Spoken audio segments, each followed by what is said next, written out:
One of the most enjoyable interviews that I was able to do last year for 24 Hours of Nothing But Net involved my dear friend Buzz Williams, the head coach at Texas A&M.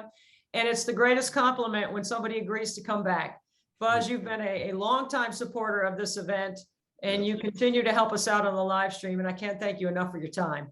Yeah, I'm excited. I think what the purpose is and the impact that you're making, as hard as you work at it throughout the year, you never know because of the production that you've created. You don't know the lives that you're impacting, the lives that you're impacting that you don't know their names and you don't know their stories. And so in the same way you're inspired to do this, I think you're inspiring countless of other people who have similar stories. And so I admire what you're doing, and I'm inspired by it as well.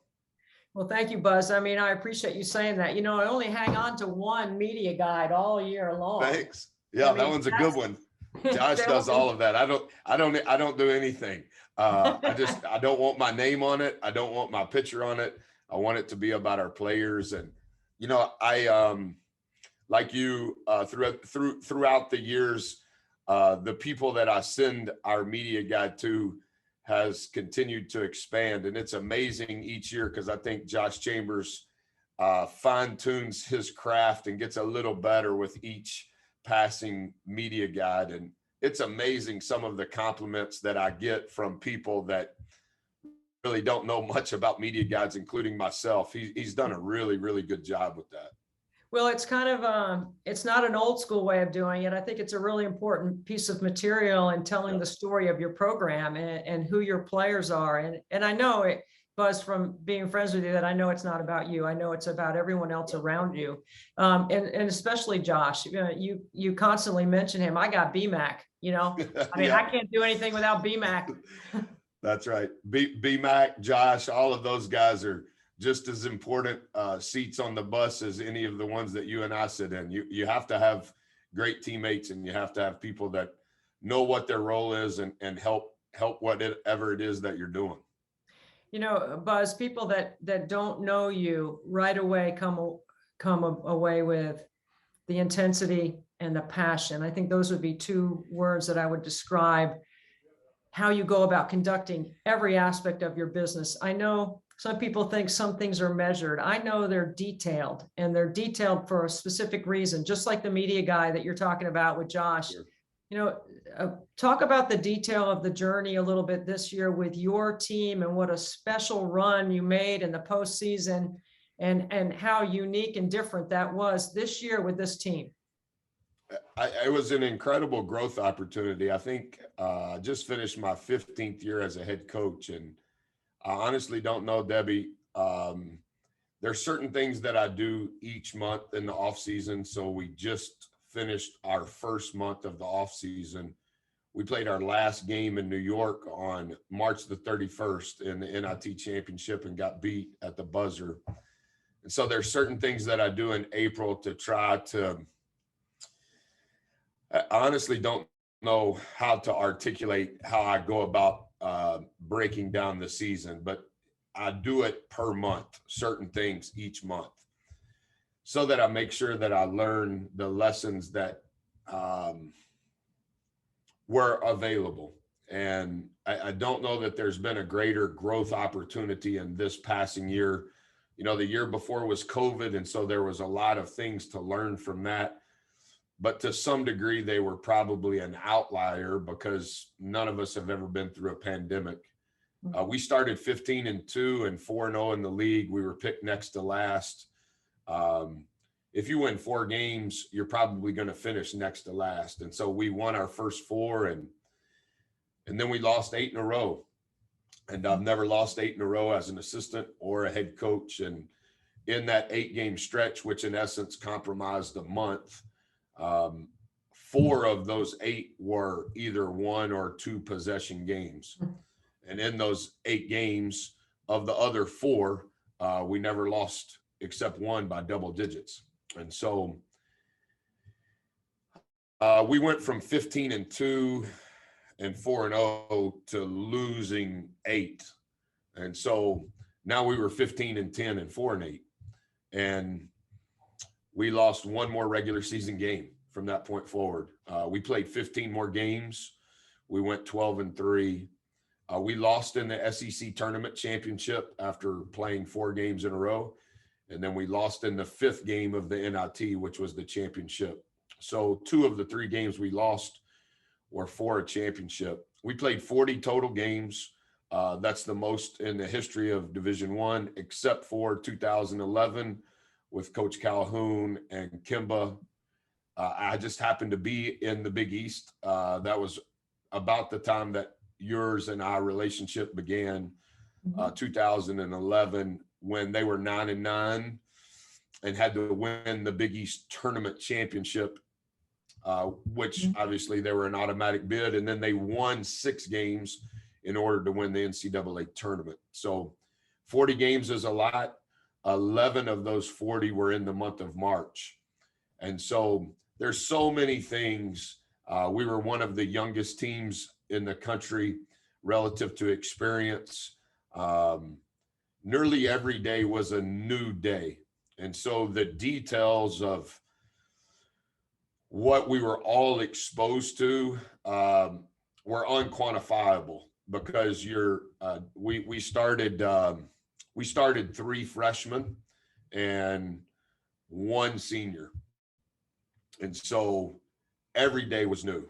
How we want to work, what we want to do in the film room, what we want to do when we travel, the traditions of our program, the habits of our program, what's important, in my opinion, on and off the floor. And I've learned so much from our guys because of their willingness to learn. And in that 8-game stretch, if you would have attended practice, been in the locker room at halftime, post game, been in the film room, you would not have known that we had been losing multiple games in a row. And to the same degree, when we won 12 out of our last 15, the humility that our guys showed, you wouldn't necessarily know that we had won multiple games in a row. And so we've matured a lot. Our staff has been incredible in regards to the example that they were to our team and that they currently are to our team. And so I think we're making progress. Year 2 was really hard here because of COVID. We played less games than anybody in Power 5, less games than anybody in the SEC. We didn't, in the month that we lost, Debbie, 8 games in a row this year, the corresponding dates the previous year, we played 0 games. And so it's been a complete turn in regards to our experience, but I think we've processed the lessons in a very mature and humble way. So I'm listening to you, and I'm pulling a few things out of here, Buzz. Not getting too high or not getting too low is an advance of maturity with your team, is what I'm guessing is what you've learned. And then to go from playing the least number of games in the Power 5 to playing the most, has that impacted playing 11 games in March? I mean, nobody gets to do that, right? That's exceptional, right? That's a lot of basketball at the right time, because that's when you want to be playing the most basketball. How is that in your mind when you process all of that info? Because I know you're a data guy, I know you're an analytics guy, but I also know you have great feel for what you're doing through your experience. I mean, what outcomes have you pulled out of that in your growth mindset? Yeah, there's a lot to that. That's a really well articulated question. I think the one thing, Debbie, that I have become very convicted by, you remember the movie The Matrix, and I mentioned it at the SEC tournament, and Lawrence Fishburne is asking, do you want the red pill or do you want the blue pill? Yes. And the red pill. I heard you on the set doing that in the studio. Yeah. And so that was just kind of like the cherry on top to what that has become in our program. And the one thing that I've learned, and the model for college athletics has completely changed. The rules have completely changed. The calendar we follow technically doesn't even make any sense because it applies to the old rules. how to build a program, how to build a team, how to be successful. The game is ever evolving, and it always has. But now in this new way, how are you going to create anything sustainable? And the one thing that I've spent a lot of time with our staff, and to be honest, I've been very transparent with our players. And I've been incredibly straightforward with the parents of these players and the coaches that they are connected to in their sphere of influence before they arrive. I traveled more in the month of April this year than I have any April in my career. And it is recruiting, but it's more the red pill, because I think everybody has a different idea on how to be successful. That's always been the case. That will always be the case. Specific to us, everybody has a different definition of success. So there's different ways to do it. That's true. But then you have to define what you believe success to be. And I've tried to make sure, no matter what, no matter the opinion of others, no matter what social media says, no matter what the common view would be, I want to have peace in my soul that the steps that we're taking are with the right people, that have the right work ethic, that also have the right talent relative to what we need, whether that's the video coordinator, whether that's a graduate assistant. I've even started doing that. I do it now with everybody in our program, the managers, the trainers. Like, you have to be really careful, this is my opinion, of who you allow on team bus one, because the world is so full of alternate voices that you've got to make sure that whoever's getting on that bus, they all speak the same language. And so I would say we've had the least number of players transfer in the SEC this year. But at the same time, we've also officially visited the least number of players, because what I want is to make sure that we filter through what fits us the best. It doesn't mean that we're going to be good. It doesn't mean that we're going to win. It just means that every day, you've heard coaches say this, I want to make sure I can lose with you first before I figure out if we can win with you. And that comes from, let's go 15-2, and then let's lose 8 in a row. And the character of the guys that lost 8 in a row was never altered, even when we won 12 out of the next 15. And so I never went on the road recruiting by myself in April. And I made the entire staff go with me. So every day we went recruiting, we were spending 4 recruiting days, because I want mom, coach, dad, player, buzz, recruiting assistants. I want everybody to know conclusively, this is how we operate. Doesn't mean we're right, doesn't mean we're wrong, but I don't want anybody to be blindsided, including me. And so I don't know how long I'll coach. I'm not prophesying about the future. I just know that specific to what we're trying to do, I want everybody to understand before you get on the bus, this is how the bus travels and this is where the bus is trying to go. Because I think so much of the confusion that's going on is, to some degree, not everyone is taking and or receiving the red pill. And so there's multiple conversations on the bus, and I think there can only be one. And that's why you have success, Buzz, in an era where people are circling the wagons or making their group tighter, right? Less people, tighter group. To me, it sounds like you're broadening your vision with the right people. I mean, it might separate and pull out just a little bit, but if you're a weak link, I mean, you got to go. Get squeezed. You get in how we operate, and it happened this year. And I'm not saying it's not going to happen next year. Probability says that it will, but I just feel like, as the steward of our program, above all else, not an out of bounds play, not a transition defense drill. Those things are important. But before all of that, I think I have to be the steward in regards to what I want our habits to be every day and how we go about building those habits, and understand that that's not for everyone. And it doesn't even mean that what we're doing is the only way to do it. But to not tell everyone this is how we're going to operate, I think that's foolish on my part as the steward. And so I think and I don't know that in 2022 that you can operate as what we used to view a head coach to be. Yes, you're still called that, but it's more of a partnership. And in a partnership, everybody has to understand what their responsibility is, what their role is, how they can contribute, their vision for what their future could be in the business / the program.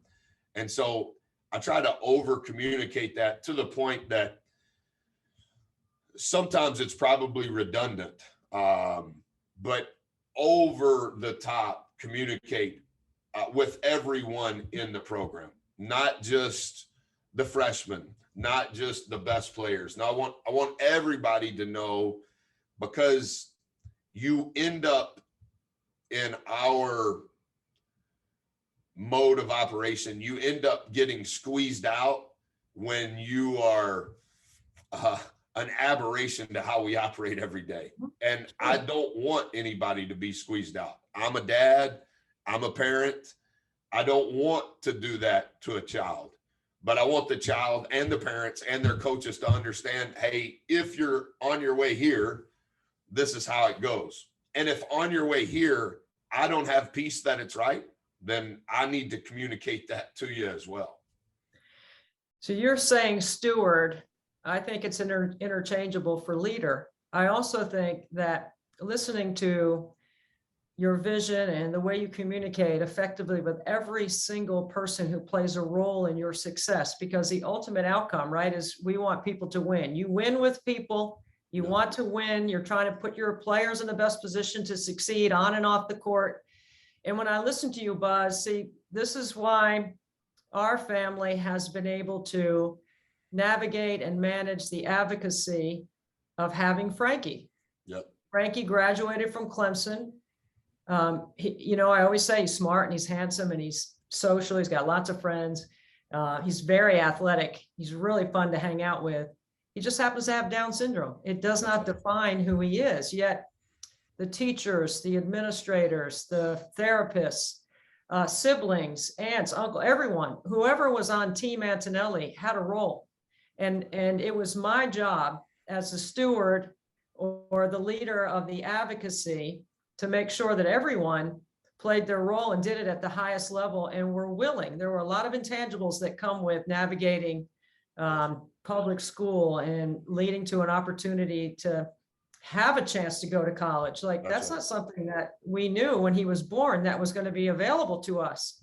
Yeah. And now there's hope for lots of families like ours. And I've learned so much from people like you. I mean, I've learned a lot about pick and roll defense and ball screen coverages and, all the offensive and the ATOs and all the situation, offense, defense, special teams, everything. I mean, you have helped usher me through another level of the game.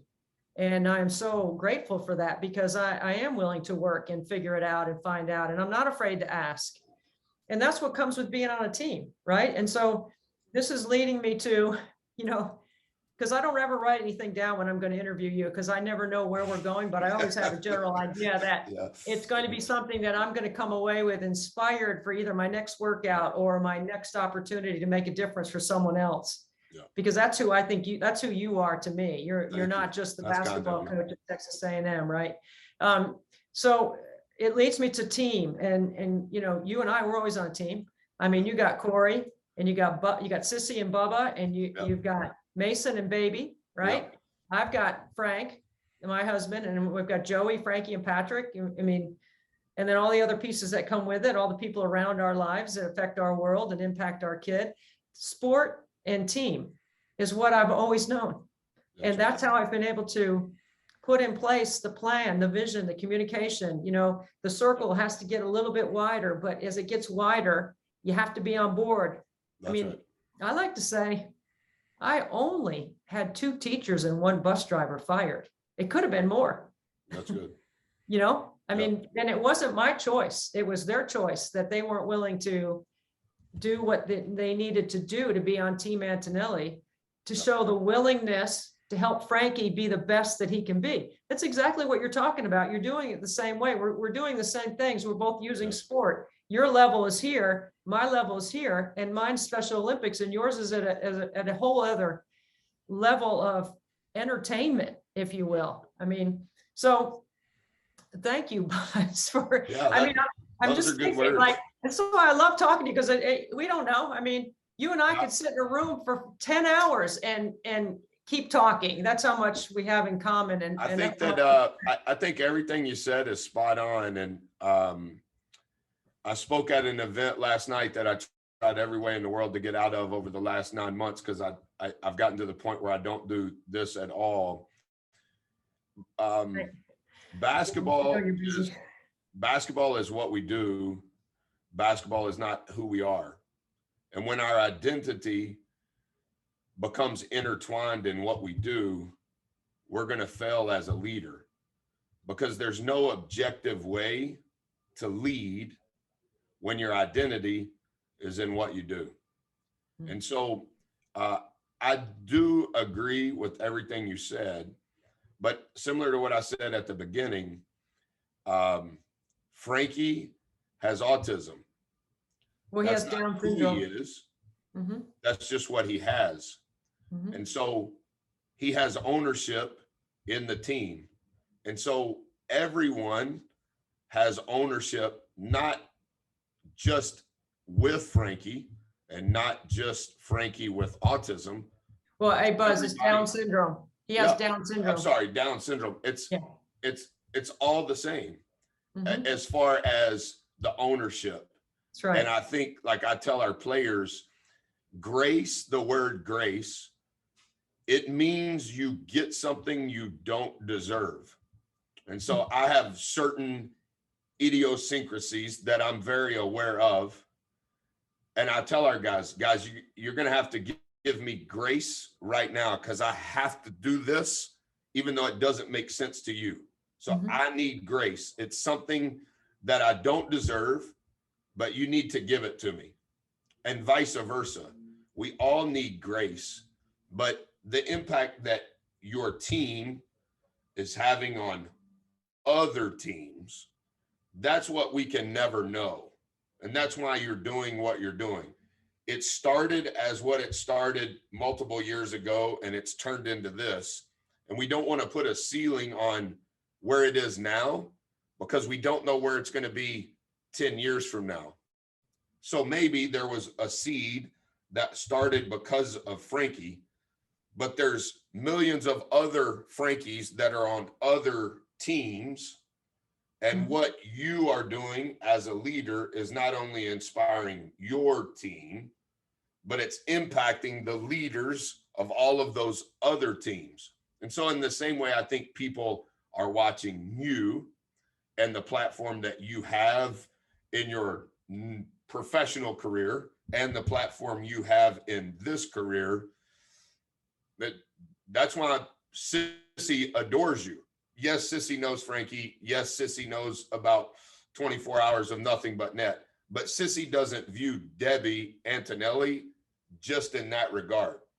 Sissy's 20 years old, and she looks at you and goes, wow, she has overcame multiple mountains to get to this point. And at this point, this is how she's using her platform. That, how do you put value on that? How do you quantify that? You don't.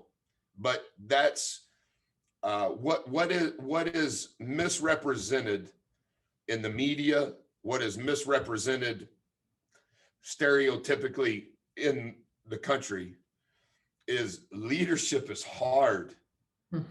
And your calling is a leader. You were a leader when you were a student athlete. You're a leader in your family. You're a leader in what you're doing for Special Olympics. You're a leader currently in your industry, but your calling crushes you because only you sit in that seat as a leader. And what we need, you, me, and everybody else you're going to interview, we all need to help support those leaders because that is their calling, and your calling crushes you. What you've done to get to this point is so hard. But everybody now, oh, it's Debbie. She's on TV 6 nights a week. Yeah, but really, if you rewind 20 years ago and you see how hard she fought to get to that, oh, you would view it differently. And so all of us that are leaders, that calling is going to crush you because it's so hard to lead where you're trying to create ownership with everyone on the team. And it's not for you because you're just the steward. You're just the leader. You're trying to propel your team to be the best version they can be. And to do that day after day, over and over and over, for all of not only your team, but all of the teams that are watching your team as the example to follow, that's why I say yes to you in every possible way. Buzz, you're just so gracious, and your humility and your context of what you do is amazing to me. I always applaud and root for your teams. I always, you're always somebody that makes me sit up a little straight,er and make sure my tie is straight, my shoes dusted off. Like, yeah, everybody's making fun of me for still wearing a tie, and I'm like, wait, I'm going to demand everyone on our team give their best. I can't wear a t-shirt to the game. I don't wear a t-shirt to practice. That's not that I can't do that. Nope. And Corey's like, sweetheart, you're the only person wearing a 3-piece suit. And I go, I know. And I wish I could just wear a pullover. So I think I'm going to start wearing a pullover to the game as if that's what I'm going to wear. And then like 12 minutes before, I'm going to go put on my suit. She's like, it's okay. Nobody's judging you. And I go, no, I'm not concerned if anybody's judging me. I'm concerned if in my heart, all of the words that I've spoken to the team, to the staff, to the single parent moms, to their coaches, I promise that I'll make a commitment to give my best energy every day to help you be the best you can be. I have to be my best in my body language, in my tone of voice, in my humility, in my dress, because that's how I was raised. And so I feel as though I'm not doing right, but I'm asking somebody else to do something I wouldn't do. And I think that is the transparency of all of that is the first step required in being a leader. I also think, Buzz, knowing your story and how you came about coaching and wanting to help young people develop makes me think that the 3-piece suit is all a part of that as well. I mean, It has to be. There Every was a day's time, Easter Sunday. It was a time when you didn't have a 3-piece suit except for Easter Sunday. That's right. That's exactly right. I hope you do good. I can't wait to watch you. Listen, I'll watch all the other interviews that BMAC arranges so I can learn from them too. You really propel us to another level, Buzz. You really do. You're doing great. Thanks for what you're doing and the people you're impacting. Well, and you're helping us do that, and I can't thank you enough for that. That's what our reach is, right? We're exactly pulling one person along with us. If we can add one more every day, that's just keep what we want to pulling. do. All right, God bless thank you, Buzz. Thank you so much.